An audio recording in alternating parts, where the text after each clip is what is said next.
à toutes et à tous ma team Kiefer, j'espère que vous allez bien. Aujourd'hui pour cette nouvelle vidéo, on se retrouve pour une présentation, une première écoute de l'album Cœur Blanc, ce double album de Jul qui vient de sortir ce 9 décembre 2022, le traditionnel album d'hiver de décembre. On connaît Jul pour son hyper productivité, il y a toujours l'album de juin qui est l'album d'été, l'album de décembre qui est l'album d'hiver, ça c'est les deux albums minimum de Jul. Certaines années, c'est tous les 2-3 ans, il y a l'album gratuit en début d'année, souvent aux alentours de février-mars. Ça c'est un album gratuit qui sort maintenant sur les plateformes, avant c'était uniquement sur YouTube. Et des fois on a eu le droit à 2 années d'affilée à bande organisée, classico organisée à la rentrée. C'était un regroupement soit des rappeurs de Marseille ou soit des rappeurs Marseille-Paris. Donc on a été jusqu'à 3-4 albums par an pour Jul, ce qui est tout simplement énorme. En plus de tout ça, il sort des singles pour sa team de temps en temps. Et il est également présent sur de nombreux featuring, sur de nombreux projets d'autres artistes. On peut citer parmi ceux-ci SCH, Naps ou encore maintenant des rappeurs de Paris. Donc là pour cet album de 40 titres, 20 titres par disque, on retrouve notamment le titre Namek, Jul feat Omale, le rappeur nigérian, qui était le son qui a été sorti en premier pour annoncer la sortie de cet album. Donc je peux pas vous faire écouter les sons, la team, j'ai pas les droits d'auteur, mais on va faire un petit bilan de tous les sons. On va y arriver. Justement, le sang, c'est le deuxième titre de l'album, un titre solo de Jul dès le deuxième titre. On a Canette dans les mains, très entraînant comme titre, plutôt pas mal. Premier featuring qu'on connaissait pas après Jul Omala, c'est Jul Elai avec Chocolata. Franchement, un style de musique où Jul s'est vraiment renouvelé et adapté au style de Elai. On a ensuite le titre Forbidden, Konami, un peu du Jul à l'ancienne, Grazi La Zone, un featuring avec Rov. Je crois qu'il y a 17 artistes en tout en featuring sur cet album. Alors là, pour l'instant, le titre que je préfère, je vais pas vous le cacher, c'est Esavagi, le titre le plus entraînant. On sent la joie. Ça, franchement, c'est un son qui pourrait être un son d'été. Franchement, il me reste dans la tête et tout ça. Pour l'instant, je dirais que c'est le tube du premier disque que j'ai plus écouté que le deuxième. Pour l'instant, je vous avoue, il y a eu tellement de sons à écouter. Le titre Hero, 9ème, beaucoup plus calme. Jul en mode un peu, vous savez, dans les sortes de freestyle cassage de nuque. Bah là, c'est clairement ça, avec un son un peu plus long que les autres. C'est vraiment ce genre de son, genre freestyle qui pourrait faire sur Skyrock, en mode un peu long, un peu posé, sur une instru beaucoup plus calme et beaucoup moins rythmée.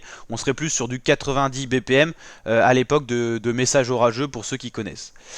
Pistolet 45, c'est Jul et Uncho. Le titre Cœur Blanc qui est sorti également clippé sur YouTube, qui s'intitule pareil que le double album. Donc voilà, un son plutôt pas mal, assez ouvert, on va dire grand public, c'est à dire que c'est un peu moins rappé, beaucoup plus autotuné pour s'ouvrir vraiment à beaucoup de personnes qui pourraient potentiellement écouter cet album. C'est moins rappé, on va dire, c'est plus chanté. Ensuite on a le son Camouflage, Jul et 3 Robbie. On a Le Rhin. Voilà, ça c'est du Jul tout craché, c'est les expressions de Marseille, l'accent du sud dans ce son là. C'est pas la mairie avec Kevra. On a bœuf à la noix de coco, ça peut faire penser à bœuf à la framboise ou encore bœuf magique. Ça c'est le vocabulaire de Jul. Un son vraiment, on a senti le côté un peu tropical et tout. Il a dû s'amuser sur l'instru de Jul, je pense que c'est lui qui l'a fait parce que ça c'est, on reconnaît sa touche personnelle, ou en tout cas il a dû grandement, si c'est pas lui qui l'a fait, cette instru grandement participer à l'élaboration. On a le titre Europa qui est un des plus grands featuring de cet album avec Jul, Elai, Rov et Morad, donc 4 artistes dont 3 en featuring sur ce titre. Morad, le rappeur espagnol qui a déjà collaboré avec Jul. On a Perché, on a Sous Tension, Jul Samara, Didine Canon 16, La Vie de Rêve avec Moulabé et L'âme abîmée, c'est Moubarak en solo, un son qui était déjà sorti pour Moubarak tout seul, et Jul a certainement voulu mettre en avant ce son qui n'avait pas énormément été streamé avec 23 000 streams alors qu'il est sorti il y a plus de 2 mois. Donc là c'était un coup de pouce pour son ami Moubarak, comme il l'avait fait à l'époque de C'est pas des lol, le double album, où il avait mis beaucoup de sons de TK, de Moubarak et tout ça, où des fois il était même pas dessus de Jul, juste pour mettre en avant ses potes.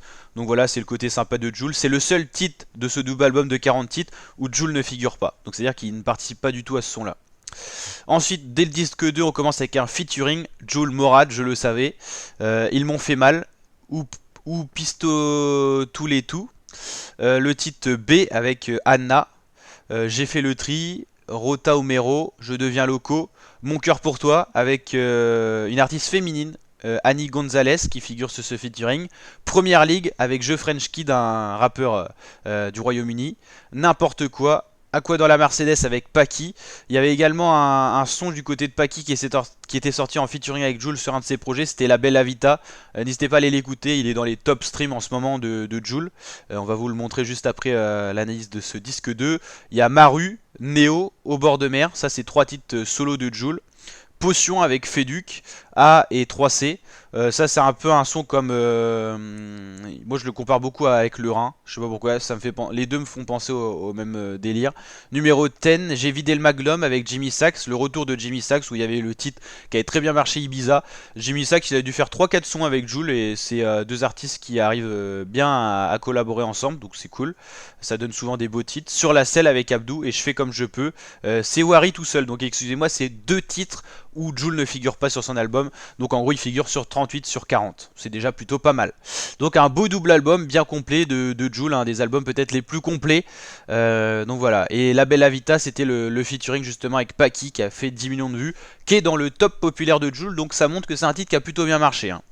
Voilà, un Jul toujours autant de streams, 6,6 millions auditeurs mensuels. Avec ce double album, on risque de monter à 7 millions, ce qui risque de le remettre en avant et toujours top 1 des rappeurs français, il n'y a rien à dire. Au niveau de la discographie, donc c'est son 26e album studio. Ça n'a pas encore été actualisé sur Wikipédia, mais l'album est bien là. Le dernier album d'été, Extraterrestre, va bientôt passer les 200 000 ventes, ce qui va le faire double platine. Donc ça sera mieux vendu qu'Indépendance, qui était l'album d'hiver de l'hiver dernier, qui a un peu moins marché, faut le dire, mais ça reste des standards de vente très bons. On est minimum platine du côté de Jul, c'est-à-dire minimum 100 000 équivalents vendus en matérialisé et en streaming. Extraterrestre, il passera les 200 000, c'est sûr, parce que à la fin de l'année, je pense qu'on aura ces 200 000. Donc ça veut dire qu'il a plutôt bien marché. Voilà, Demain ça ira, La Machine, tout ça avait déjà passé les 200 000 ventes. L'album qui ressemble le plus à Cœur Blanc, ça serait C'est pas des lol au niveau des titres, hein, il y en avait énormément. C'était quasiment 40 titres, je dirais aussi. Et sinon, il y a eu La Machine, il y avait un peu moins de titres, mais c'est un album d'été. Donc là un album d'hiver en double album, c'était C'est pas des lol la référence. C'est vrai que maintenant en album d'hiver il y avait 20 sons, mais c'est parce que Jul était concentré sur d'autres projets avec bande organisée, classico organisée au niveau de septembre-octobre, donc il pouvait pas se préparer avec un double album. Donc c'est vrai que le dernier double album aussi complet c'est pas des lol et La Zone en personne en référence. Donc voilà. Un album je pense qui passera les 300 000 vues, enfin les 300 000 ventes, équivalent ventes, en un an à peu près. Ça c'est mon petit prono, parce que souvent quand on a un album aussi complet, on a beaucoup de streams tout simplement. Donc c'est par rapport au nombre de titres et au nombre de clics aussi quoi. Donc voilà, c'est vrai que Jul a un peu baissé ses standards de vente depuis My World, l'OVNI qui ont été diamants. C'est les deux seuls diamants de Jul, mais c'est déjà énorme, hein, 2 diamants pour un artiste. On a Emotion qui est pas si loin que ça, mais un peu vieux pour passer les 500 000. Mais l'OVNI les a bien passés cette année, donc pourquoi pas, parce que ça se vend toujours, ça se stream toujours. Donc potentiellement Emotion pourra peut-être l'atteindre un jour. C'est les 3 albums les plus vendus de Jul. Et ensuite ça s'est cantonné autour de 300 000 max, et les derniers standards sont plus autour de 200-250 000 pour les albums les plus vendus. Mais là je pense que Cœur Blanc peut faire un petit bond en avant. Extraterrestre, il y a eu un peu plus de stream, c'est expliqué aussi par le coup de com de Jul qui était plus important, avec notamment 21 sons de clippés, beaucoup plus d'interviews, beaucoup plus de mise en avant sur les réseaux. C'est pour ça que ça a atteint les 200 000 en une année. C'est pareil, c'est parti pour être sur un standard de 250 000, 300 000 au bout d'encore un an, je dirais. Donc voilà pour Jul double album. Si cette vidéo vous a plu, on suit beaucoup de Jul sur la chaîne YouTube, donc c'est cool. N'hésitez pas à vous abonner, à activer la cloche pour suivre l'intégralité du rap français. On fait pas que Jul, mais bien sûr plein d'autres artistes. Et la team, je vous dis à très bientôt pour de nouvelles vidéos. N'hésitez pas à lâcher le petit pouce bleu, le petit commentaire aussi qui fait plaisir, interagir avec la team. Et je vous dis à très bientôt la team pour de nouvelles vidéos. Ciao ciao.